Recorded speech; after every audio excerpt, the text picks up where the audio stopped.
નમસ્કાર ખેડૂત મિત્રો, જય જવાન જય કિસાન. બાબારી એગ્રોકેમિકલમાંથી હું દિવ્યેશ સોલંકી. આજે આપણે આવી ગયા છીએ જુનાગઢ જિલ્લાના માળિયા હાટીના તાલુકાના ધરમપુર ગામની અંદર એક ખેડૂતની મુલાકાતે.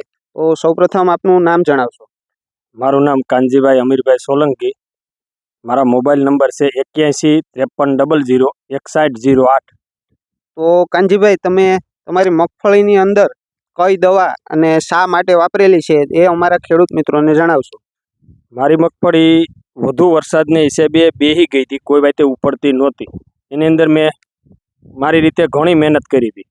પછી એમાં દિવ્યેશભાઈનો કોન્ટેક્ટ થયો અને દિવ્યેશભાઈ એમ કીધું કે ભાઈ તમે આ બાબરી એગ્રોનું બુલબુલ વાપરો એટલે તમારી મગફળી કમ્પ્લીટ થઈ જાય. અને મેં વાપર્યું એક પંપની અંદર 40 ml લેખે, અને મારી અત્યારે મગફળી તમે જોઈ શકો કે કમ્પ્લીટ થઈ ગઈ છે. તો કાનજીભાઈ, તમે બીજા કયા કયા પાકની અંદર આ બુલબુલનો છંટકાવ કરેલો છે અને આપણા અન્ય ખેડૂત મિત્રોને આ દવા વાપરવા વિશે શું કહેવાનું? મેં સોયાબીન, ધાણા, ચણા અને તરબૂચ આ બધીની અંદર મેં વાપરેલું છે અને બુલબુલનું રિઝલ્ટ બહુ સારું છે. બીજા ખેડૂતોને આપનું શું કહેવાનું? બીજા ખેડૂતોને એ કહેવાનું છે કે ભાઈ તમે બુલબુલ વાપરો. આની અંદર હુમિક, એમિનો જે કંઈ માઇક્રોન્યુટ્રન્ટ્સ મળે છે એને હિસાબે ઉત્પાદન બહુ સારું થાય છે. ઓકે.